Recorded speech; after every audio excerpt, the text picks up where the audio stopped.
भारत में corona virus के मामले लगातार बढ़ते जा रहे हैं।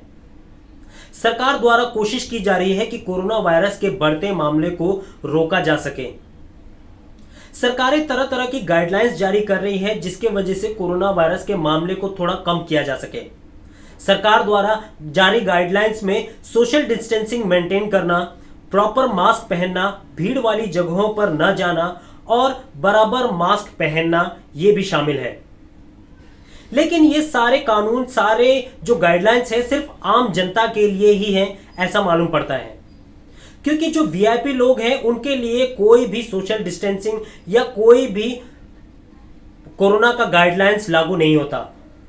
अभी अगर आप बाहर चले जाओ और आपने अगर मास्क नहीं पहना है या आपका मास्क थोड़ा सा भी अगर नीचे हुआ है तो तुरंत आपको 200 रुपए फाइन मार दिए जाएंगे। या फिर अगर कोई आप कार में जा रहे हैं और कार के अंदर बैठे हुए भी आपने अगर मास्क नहीं पहना है तो आपके ऊपर फाइन लगाया जा सकता है, जुर्माना लगाया जा सकता है, वो भी करीब 2000 तक का।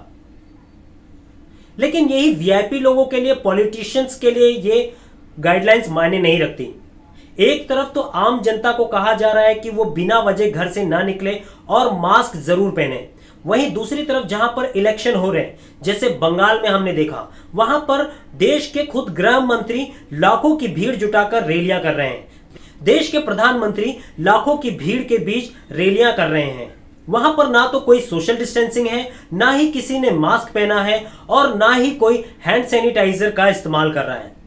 तो क्या ये जो रूल्स, ये जो कोरोना गाइडलाइंस है वो सिर्फ आम जनता के लिए है, वीआईपी लोगों को इससे छूट मिली है, या फिर वहां कोरोना वायरस का कोई खतरा नहीं जहां पर चुनाव हो रहे हैं?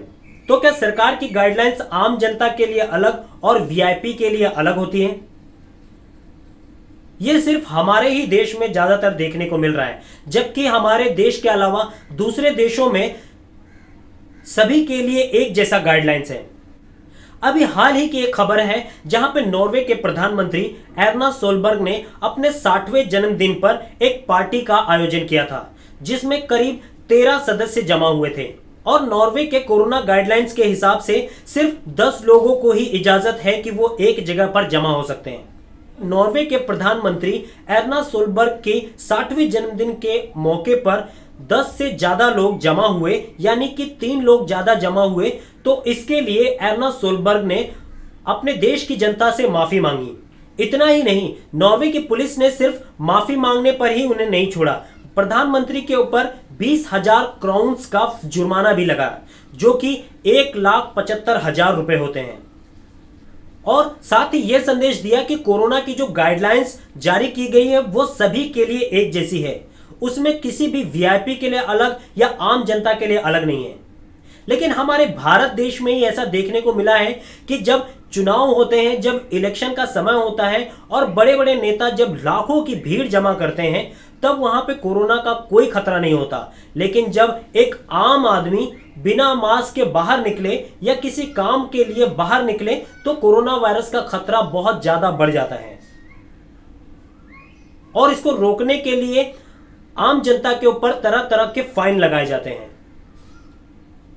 जबकि नेताओं की रैलियों में कोई भी कोरोना वायरस फैलने का खतरा नहीं रहता, चाहे वो सोशल डिस्टेंसिंग मेंटेन ना कर रहे हो, चाहे उन्होंने मास्क ना पहना हो, चाहे वो कोरोना वायरस की कोई भी गाइडलाइंस नहीं फॉलो करते हैं। है ना कितने कमाल की बात? सोच के देखिए कि क्या किसी देश के प्रधानमंत्री को या किसी गृह मंत्री को या किसी राज्य के मुख्यमंत्री को अपने ही रूल फॉलो न करने की वजह से उसके ऊपर जुर्माना लगाया जा सकता है? या फिर सिर्फ ये आम जनता के लिए है? सरकारें रूल बनाती है, गाइडलाइंस बनाती है सिर्फ आम जनता के लिए, उनके ऊपर ये रूल फॉलो नहीं होते। है ना कितना अजीब बात? आप अंदाजा लगाइए कि एक प्रधानमंत्री के ऊपर जुर्माना लगाया जाए अपने ही गाइडलाइंस को न फॉलो करने की वजह से, वो भी 1,75,000 रुपए का। क्या ऐसा किसी भी देश में मुमकिन है? या ऐसा हमारे देश में, हमारे भारत देश में कभी ऐसा हो सकता है कि किसी वीआईपी के ऊपर इतना बड़ा जुर्माना लगाया हो? हमारे भारत में नेताओं के लिए अलग रूल है और आम जनता के लिए अलग रूल है। इसी में आम जनता लगातार पिसते जा रही है और अगर तुम सरकार से सवाल पूछ लो तो आपको सीधा जेल भेज दिया जाएगा। है ना कमाल की बात। तो क्या हमारे भारत में भी कभी ऐसी गाइडलाइंस या कभी ऐसे रूल बनाए जाएंगे जो सभी के लिए एक समान हो, कि आम जनता के लिए अलग और नेताओं के लिए अलग।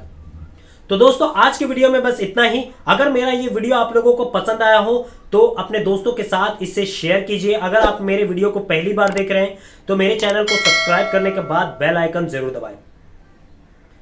चलिए दोस्तों मिलते हैं अगली वीडियो में। जय हिंद।